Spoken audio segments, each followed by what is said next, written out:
బొమ్మల ఆట అని తెలుసు, కథ అని తెలుసు,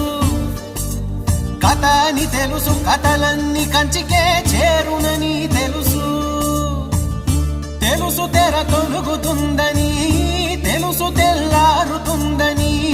తెలుసు ఈ కట్టె పుట్టుకుమంటదని, తెలుసు ఈ మట్టి మట్టిలో కలిసిపోతదని, ఎన్ని తెలిసి ఇరకాటంలో పడిపోతావో ఎందుకని మాయా